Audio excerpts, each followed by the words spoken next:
listening to the More Movement Crew podcast, Season 3, Purpose Stories. Sit back, relax, grab a cup of coffee or tea, and enjoy.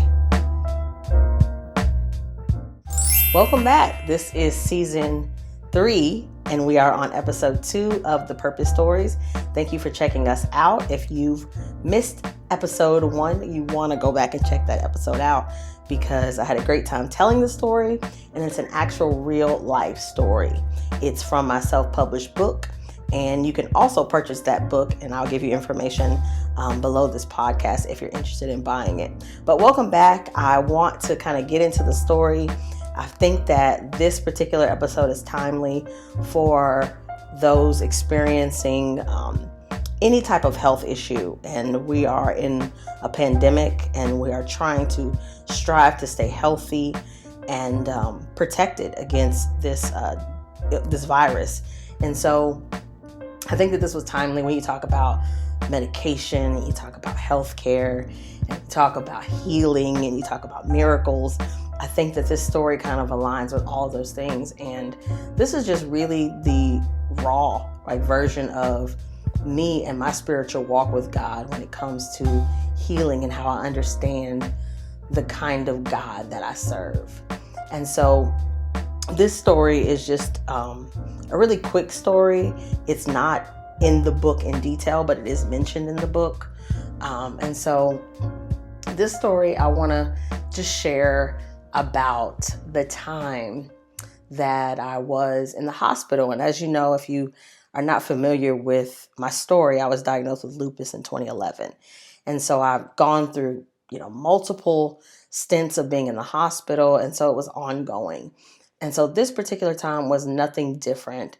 This was just a time where the doctor, my nephrologist, which is a kidney doctor, had given me a couple of options. According to my labs and my kidney function, I wasn't doing well. And so she, decided that, she was going to give me some options.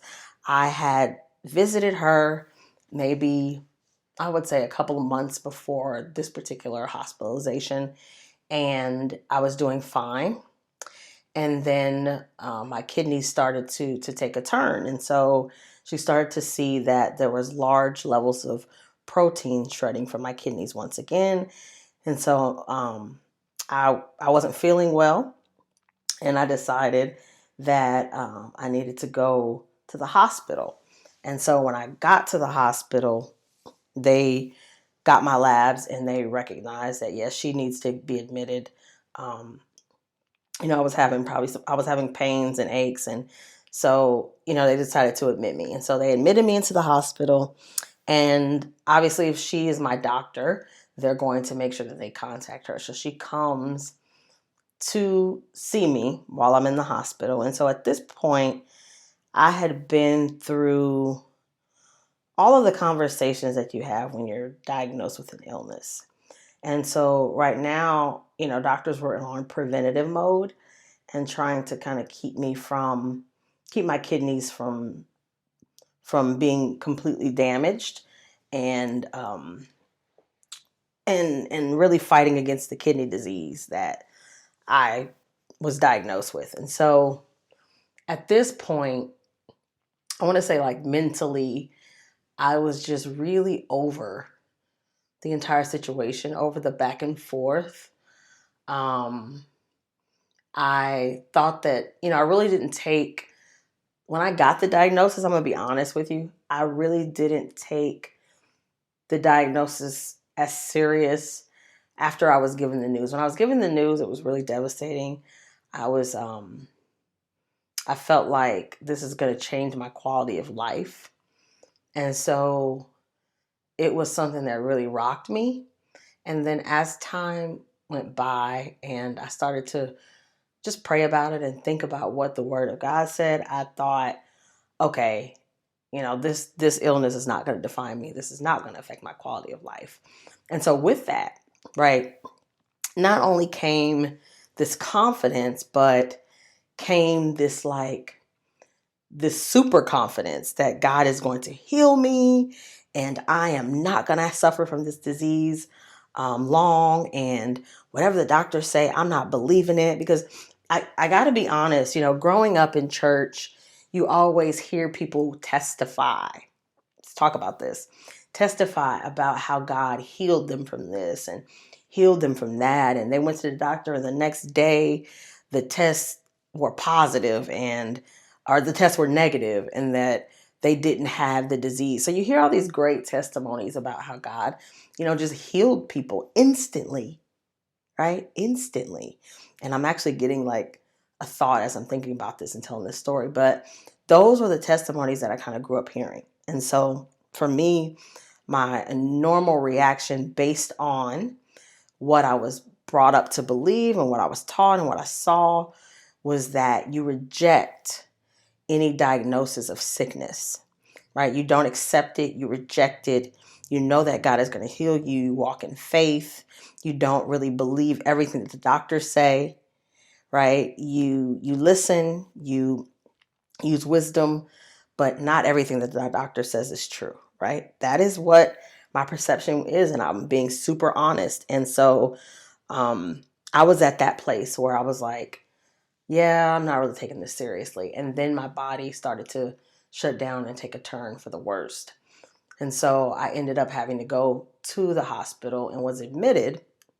And they called the kidney doctor, and she basically tells me, these are your options. We discussed your options before, and if it got to this point, this is what you're going to have to do. And so she said, we are trying to use these steroids to kind of get your body to at least stop fighting against itself. And so I was on a large amount of steroids, and the steroids were making me delusional. And my mom will probably tell this story a little bit better than I can, but the steroids would have me awake for days, and I wasn't able to sleep for days. So it was almost like I was on this like drug induced trip, and I was up just days. And so I would start to panic, because in my mind I recognized that it's not normal to be up for days. And I thought, something is wrong with me. And so, once you've been up for a number of days, your ability to process things and to think clearly is weakened, and you start to have delusions. And so I was saying some things were wrong with me. My eyes were huge, pupils were huge, and I just was just saying really off the wall things. And I remember um, going and asking asking the nurse to bring some sleep aid, because I was like, I've got to get some sleep. Can I have some sleep aid? So we took the sleep meds, and I think it was probably something like Benadryl or some normal sleep aid, Tylenol. And after an hour or so, it wasn't working. And so I, paged the nurse in my delusional state and was like, I think this medication that you gave me is expired. It's not working. And so I know that the nurses were probably super annoyed, but they just reassured me that the medicine would kick in. And if it doesn't, then they'll try something different. So they ended up giving me something stronger. And so as I was waiting for it to kick in, I was becoming more just kind of out of it. My mom decided to let me go for a walk, or maybe I suggested, let's go for a walk. And so I get out of the hospital bed and I start to walk down the hall. And I remember that I kept saying that I'm going to die. I'm going to die. Mom, I'm going to die. And I just kept saying that. And she kept saying, you're not going to die. You're not going to die. And I remember just falling in the middle of the hallway. And so I guess I had like exhausted myself, and the medication kicked in, and my brain was like, okay, it's time for you to like chill out and lay down. So I just remember passing out. But I do remember I kept saying, I'm going to die. I'm going to die. This is the end, and I'm going to get to heaven, and like saying crazy things, which shows you just how powerful medication can be. And that large amount of steroids and other medications can mess with your mind. And so my mom, I know at that point she was pretty scared at at where I was just in my mind. And I know that she was really trying her best to be strong in that moment. But I know that she was kind of questioning like what I was thinking at that point, and a little fearful. But after I passed out, obviously they got me back to the room, and that medication, sleep aid, worked pretty well. And so the kidney doctor visited me maybe the next day and said, the steroids are not the option for you. You can't continue to take this large dosage of steroids. You're going to have to consider taking this chemotherapy medication. And so I thought to myself, what am I going to do? And so when we talked about the medication and the chemotherapy treatment, that it wouldn't be long term and it would be just enough to get my body to stop attacking itself, but there's a possibility that it could affect my fertility. And so when that was said, my immediate reaction was, I'm not doing this. I'm not doing it. I'm trusting God. There's no way. There's no way that God will put me in a position where I have to make a decision about my fertility and I'm not even at that place in life yet. There's no way. Like, I'm not going to do it. And so I remember when the doctor came in and asked me, are you going to accept treatment? I remember looking at her and saying, no, God is going to heal me. And that was the most awkward um, moment, I think, in the entire process, because you have a doctor and you're looking at the doctor in the face and you're saying no, because God is going to heal me. And she says to me, well, what happened? Are you going through some religious experience, or are you afraid? Why are you all of a sudden talking like this and saying that God is going to heal you and refusing the medication? And I just remember saying, no, because God's going to heal me. God's going to heal me and he's going to help me. And so I refused it. And in my mind, I thought, okay, so I vocalized to the world at this point that God is going to heal me and I'm not taking this medication. And so now, based on what I've said, what I've believed, and what I've seen others experience, is that God's going to heal me, right? I'm going to get out of this hospital. He heard what I said. He knows that I believe him. I'm refusing the medication and I'm going to be healed, right? The numbers, everything is going to the labs. Everything's going to change, right? Immediately or overnight, right? That was my perception of how this situation was going to go. And so the next day came and that did not happen. And the next day, that did not happen. And my condition worsened. And so she pleaded with me to take this medication. And so I did not choose to take it. She sent me home with more meds to kind of keep me at bay. And I was still hoping and praying that I just needed to wait a little bit longer and that God would eventually heal me, right? And so I fast forward to maybe a few months later. I was still hoping and praying and believing that God would completely heal me and I wouldn't even have to make the choice again. But, months later, I ended up having a flare, a lupus flare. And this time, there was no choice but for me to go ahead and make the choice to take the medication.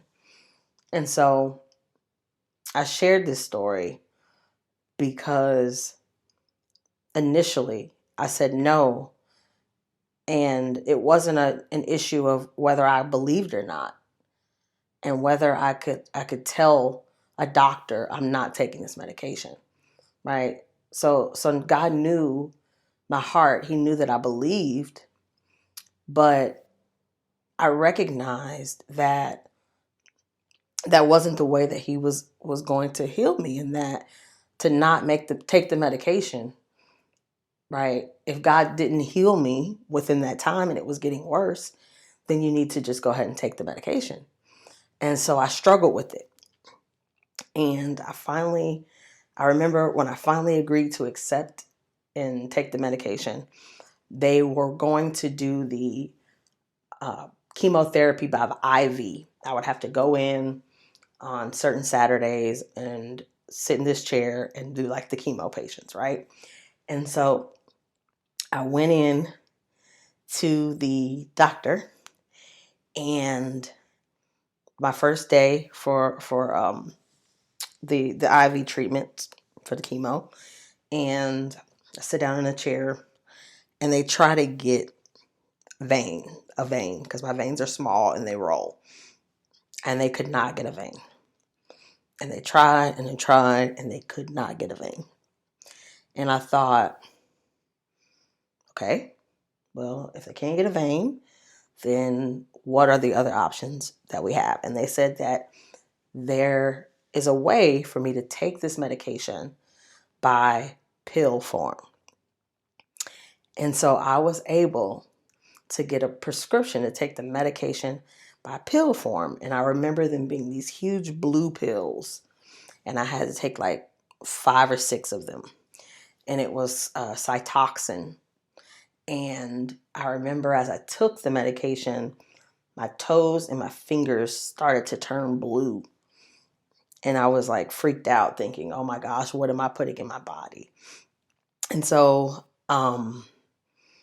even going back to the moment where I told the doctor that I wasn't going to take the medication, I remember even thinking and looking to like support from my mom. I think my pastor was there, and I said, do you think that this is something that I should do? What do you think? I wanted somebody to help me make this choice. And I remember nobody gave me a suggestion. Nobody gave me an answer. They all said, this is a decision I can't help you make. And I remember thinking, this is just me and God, right? There's no one that can help me make this decision. There's nobody that can help me but God. And so that was a part of why I decided to tell the doctor no. But that was when I realized that this faith journey, I had to actually walk out on my own. And everything that I said I believed and that I was taught to believe, I had to put it into action. I had to test drive it, because I had never test driven it before, right? I had ridden in the passenger seat or in the back seat on everybody else's faith. But in this particular time, I was in the car and it was just me and God. And so, when I go to start to take this chemotherapy medication, I'm struggling with the thought that it could affect my fertility. But in that moment, God began to speak to me about this particular situation. He began to reveal to me that he said first that he is sovereign. He is creator of all things. And so if it is my will for you to have a child, no matter what, you'll have a child. And he also said that I cannot dictate when and how he's going to heal me. And so I can't put him on a 24-hour, 48-hour healing time frame, right? And he's going to do things in the way that he wants to do them. And then the third thing he said was, he is teaching me patience, because I struggle with patience. I struggle with waiting. And so by me taking that route, was that I had to continue to trust him a little bit more, because if he healed me, then I probably wouldn't be here right now doing this podcast in that moment, right? But because I went through a little bit more and I had to take the chemo and I had to go through the battle with the symptoms and the, effects of taking those pills and all of these things I had to go through after that fact, has helped to build my faith. And I had to take the long route because I had to learn patience. I had to learn endurance. And that was how it was produced. And so I share this story for anybody who's struggling with an illness and has to take medication, is that, the goal ultimately still for me is to be off of all medication. And I'm down to 2 medications currently. And so I know that God can heal me. I know that he will, right? And I just have to trust him. But right now, I have to be listening, right? And I have to be making sure that I'm not moving on my own terms and dictating to God how he's going to heal me and how he's going to move to the next step. So, that is a story. If you are listening and you're struggling and you're one of those people that are like, I hate taking medication, I totally agree with finding alternative and natural ways to heal. And if that is an option for you, my advice is to try it first. But if that alternative does not work, then, and you've changed your diet and your eating habits and you've exercised and you're just in a position where you have to choose medicine at the time, it is okay. Because God is able to work through any of it. And that he is still in control. And that decision that you have to make to take the medication is not going to derail you, right, from what God has called you to do. And so I hope that this has encouraged you guys. We are moving into a time where there's COVID and there's talks of vaccines, right? And there is, they're just testing out the vaccines.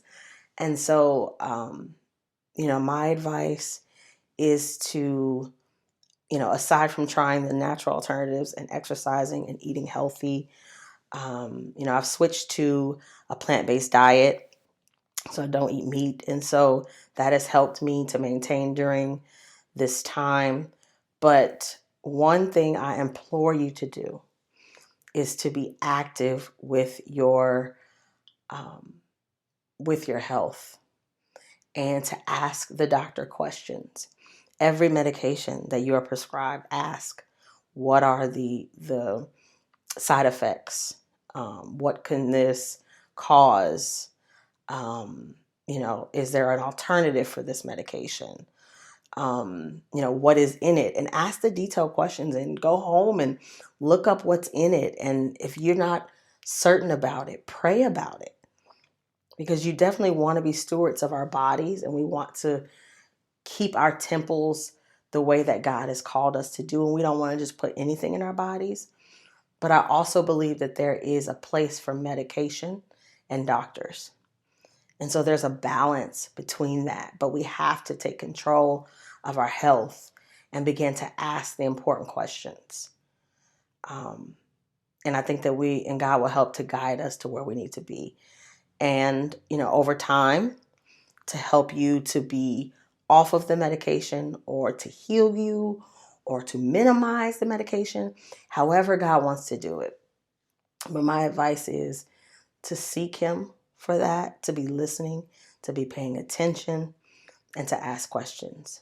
So I hope this story has blessed you. I hope that you are inspired by it and that you continue to join us for the next episode of the Purpose Stories Season 3 podcast. So thank you for tuning in. Don't forget to like, subscribe, and share. And I hope that you are safe and healthy. And until next time, be blessed.